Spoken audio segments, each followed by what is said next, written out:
నమస్తే, welcome to our channel. నేను సమ్రీన్. ఈరోజు విక్టరీ వెంకటేష్ మూవీ మన ముందుకు వచ్చింది. సైంధవ్ అనే మూవీ మన ముందుకు వచ్చింది. సో సంక్రాంతి రేస్ భాగంగా ఆ సినిమా ఎలా ఉంది ఏంటి ఈ అంశానికి సంబంధించి మనతో మాట్లాడడానికి ఈరోజు ప్రముఖ సీనియర్ జర్నలిస్ట్ యజ్ఞమూర్తి గారు ఉన్నారు. మనతో మాట్లాడి తెలుసుకున్నాం. సార్ నమస్తే. నమస్తే అమ్మా. సార్, వెంకటేష్ మూవీ టాప్ హీరోస్లో ఒక హీరో ఆయన. సో ఆయన మూవీ సంక్రాంతి అంటే సీజన్, మూవీ సీజన్ అంటారు. సో ఆ సీజన్ ప్రకారంగా మూవీ రిలీజ్ అయింది. సో దానికి రివ్యూస్ ఏమున్నాయి, ఏమి ఇస్తారు? ఈ సంక్రాంతికి 2024 సంక్రాంతికి 4 సినిమాలు రేసులో ఉన్నాయి. మొట్టమొదట హనుమాన్ వచ్చింది. యాక్చువల్గా 12వ తేదీ రిలీజ్ అవ్వాల్సిన సినిమా 11 ప్రీమియర్ షోస్తో మన ముందుకు వచ్చింది. ఆ తర్వాత 12వ తేదీ గుంటూరు కారం వచ్చింది. ఈరోజు 13న వెంకటేష్ సినిమా సైంధవ్ వచ్చింది. నిజానికి సంక్రాంతి సీజన్ అంటేనే ఫ్యామిలీ అందరూ కలిసి చూసే సినిమాల సీజన్ అని అర్థం. సో ఆ రకంగా చూసుకున్నప్పుడు సైంధవ్ అనేది దానికి భిన్నమైనటువంటి డిఫరెంట్ మూవీ అని చెప్పాలా. ఇది కంప్లీట్ వైలెన్స్ని బేస్ చేసుకొని తీసినటువంటి సినిమా. చంద్రప్రస్థ అనే ఒక అంటే ఫిక్షనల్ ప్లేస్ అది.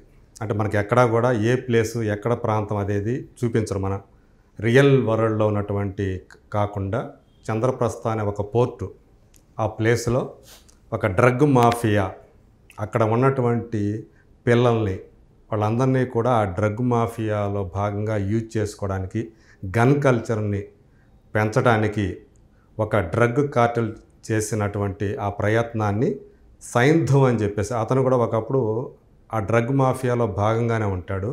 బయటకు వచ్చి తర్వాత ఒక మంచి మనిషిగా మారిన అతను వాళ్ళ యొక్క ఆ కార్టెల్ గ్రూప్ యొక్క ఆ ప్రయత్నాన్ని అతను ఎలా అడ్డుకున్నాడు, అలాగే ఒక జెనెటికల్ డిజార్డర్తో బాధపడుతున్నటువంటి తన కూతుర్ని రక్షించుకోవడానికి ఏం చేశాడు, ఇది ప్రధానంగా ఆ సినిమాలో ఉన్నటువంటి కథమ్మ.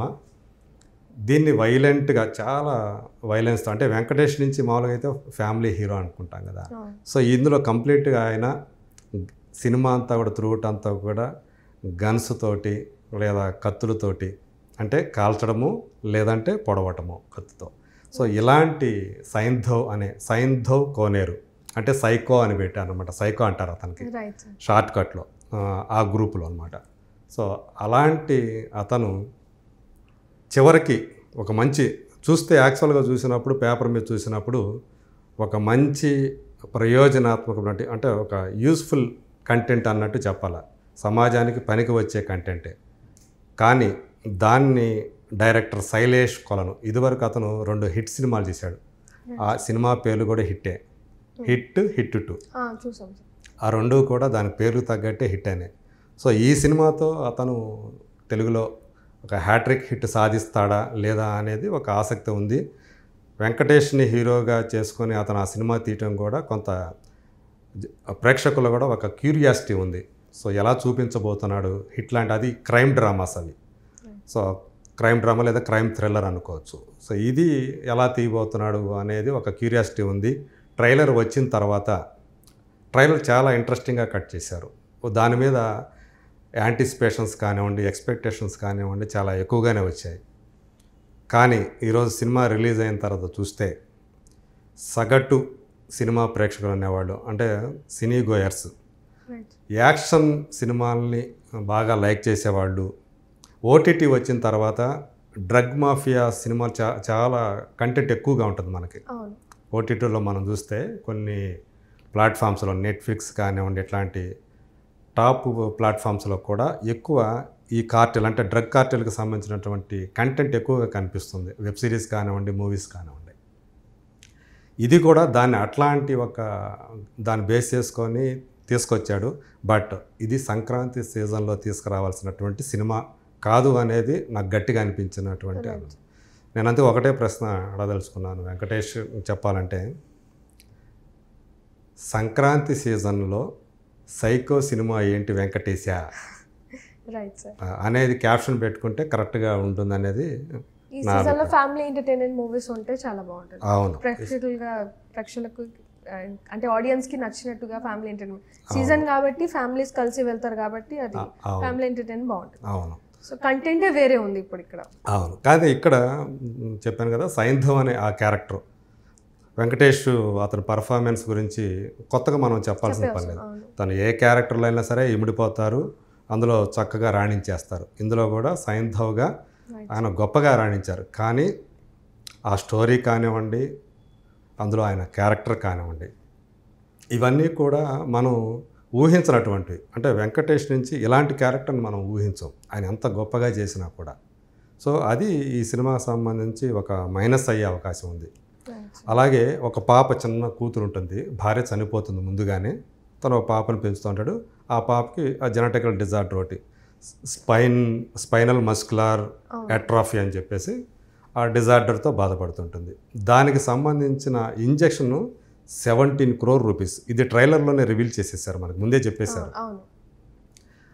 అలా ఆ చంద్రప్రస్థ అనే ఆ ఫిక్షనల్ వరల్డ్లో చాలామంది పిల్లలు, వందల మంది పిల్లలు ఈ జెనెటికల్ డిజార్డర్తో బాధపడుతూ ఉంటారు.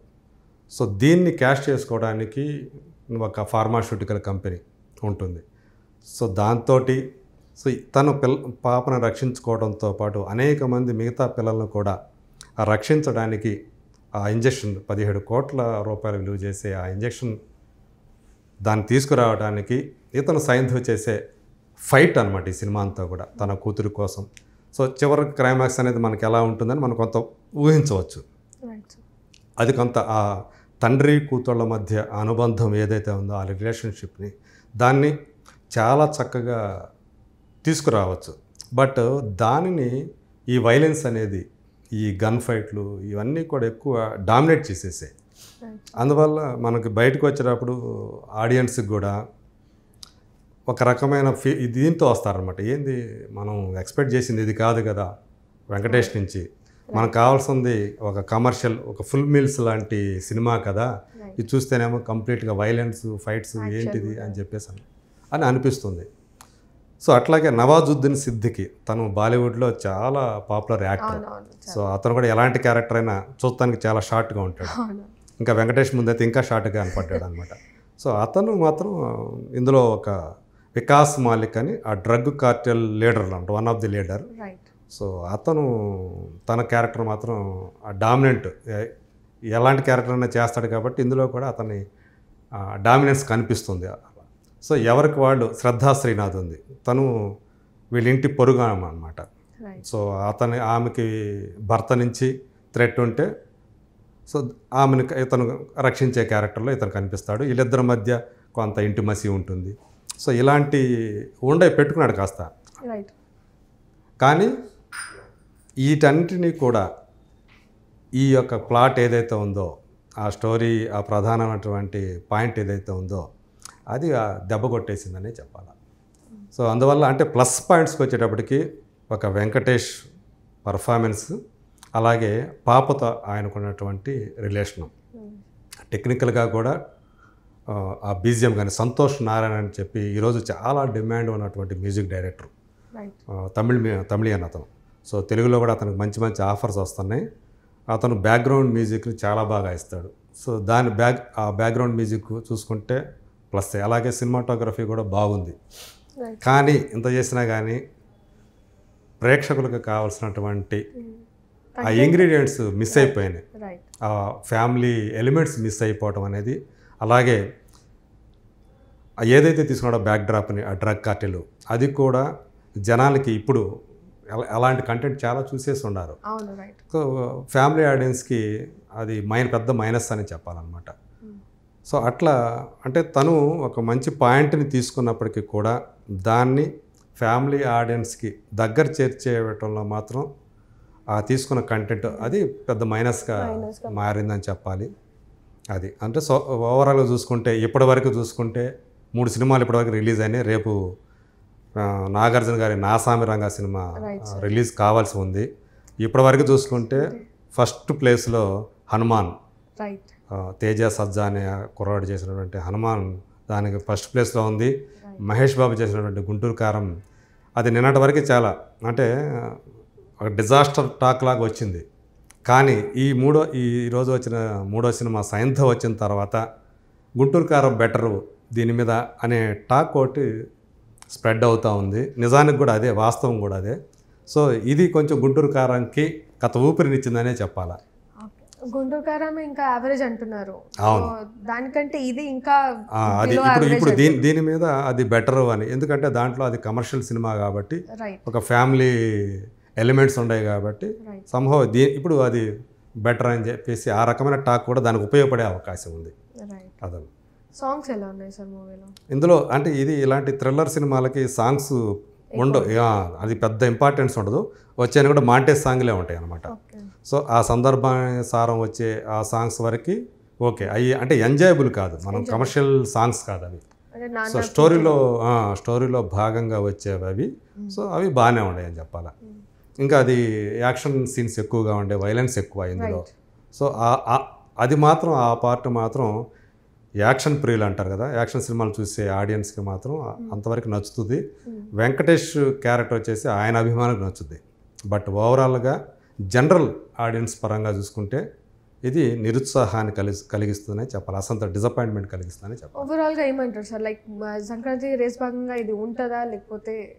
నాకైతే చాలా డౌట్స్ ఉన్నాయి. ఇది సంక్రాంతి సినిమా కాదనే నేను చూసినప్పుడు నాకు అనిపించింది. ఇది వేరే టైంలో వస్తుంటే ఇంకా బెటర్గా ఉండేదేమో. బట్ ఇప్పుడు ఇది నేను ఇందాక చెప్పాను కదా, ఇది సైకో అంటే ఆయన్ని కరెక్ట్గానే ఉంటుంది అనమాట. అలాంటి సైకో క్యారెక్టర్లు ఉన్నాయి. నవాజుద్దీన్ సిద్దికి చూస్తే అది సైకో క్యారెక్టర్ అయింది. సో ఈయన అందరూ కూడా సైకో అంటారు వెంకటేష్ క్యారెక్టర్. సో ఇది ఇలాంటి కంటెంట్తో ఎందుకు వచ్చామని చెప్పేసి ప్రశ్నించాల్సిన సినిమా అనమాట అది.